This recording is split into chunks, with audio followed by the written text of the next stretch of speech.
Today's session will be delivered by Brother Ataul Wahid Sahib, a research scholar and a documentary producer. His topic is creation, evolution, and intelligent design. Brother Ataul Wahid Sahib. Mr. Chairman, my fellow speakers, and my dear brothers and sisters, Assalamu alaikum.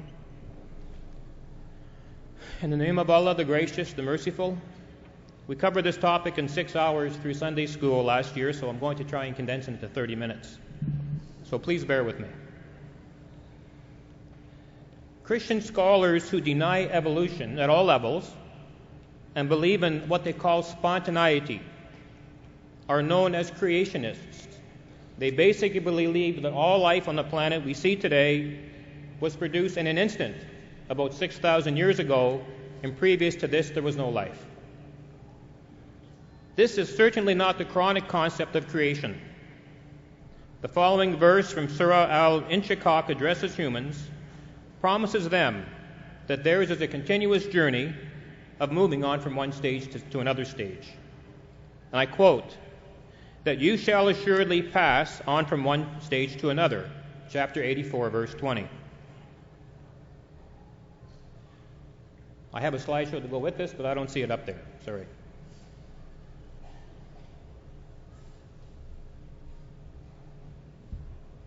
Thank you.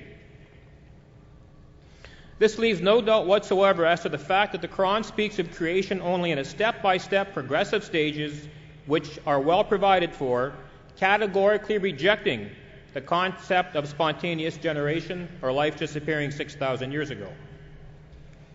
Now, the term evolution originally meant, and they teach this in high school, change through time. However, the definition is in constant flux or changing all the time. We also have added to it descent through common ancestry, natural selection, survival of the fittest, random effects like genetic drift, change of gene frequencies in populations, and chance have all been added since Darwin coined this concept over 100 years ago. Now, also, there are two concepts of evolution. There is macroevolution and microevolution. Microevolution is slight, short-term evolutionary changes within species, different colors eyes, different color hair, different colored skin. In contrast, macroevolution is the origin and diversification of higher life forms, or evolutionary changes on a grand scale encompassing the origin of new species. Now, E. Mayer, in a book called The Growth of Biological Thought, thinks a broader definition of evolution is needed. So again, we have more definitions of evolution being created all the time. He says his definition should include both microevolution and macroevolution, including both the multiplication of species and diversification within species. Now, Charles Darwin, in his book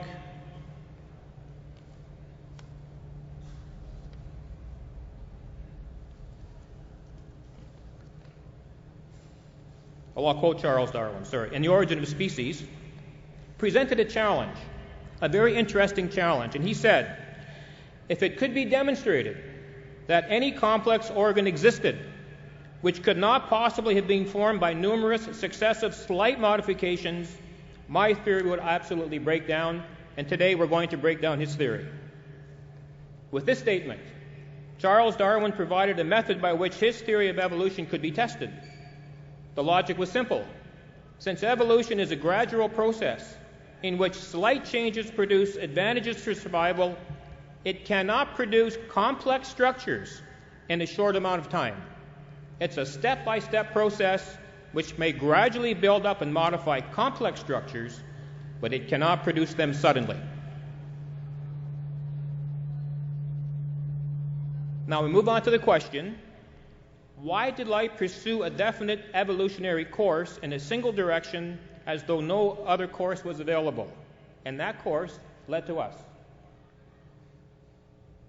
The only explanation offered by scientists relates to the role of natural selection. Though they fully recognize the dimension and the gravity of the problem, they would have us believe that at every crucial point of decision-making, it was natural selection which took the decision, always making the right choice out of countless number of available options. However blind it may be, natural selection would always go for the right choice, and only the fittest would survive in a competitive world. But this choice, on the part of natural selection, they agree, is not conscious. The Holy Quran presents a different perspective on this issue, and I quote chapter 28, verse 69. And thy Lord creates whatever he pleases, and he chooses or selects whatsoever he pleases. It is not for them to choose. Glorified be Allah, and far is he above all that they associate with him.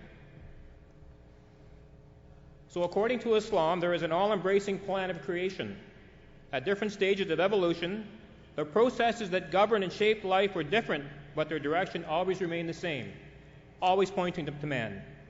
Again, God informs us in the Holy Quran, "What is the matter with you, that you expect not wisdom and steadfastness from Allah, while he has created you in different forms and ever-changing states?"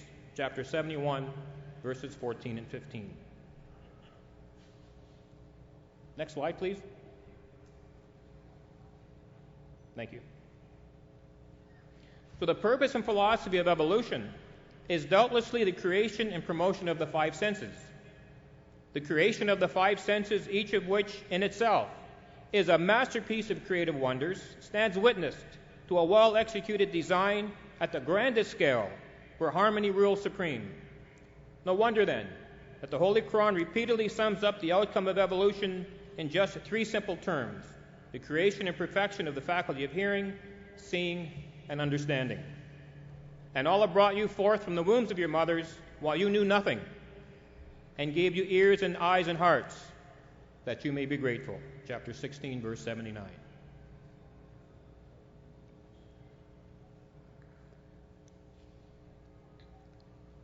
Now we have to remember that Darwin did not believe in God, and he had to formulate a theory removing God from any role in the creation and development of life.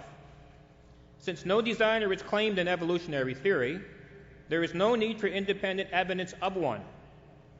Most scientists agree with Darwin.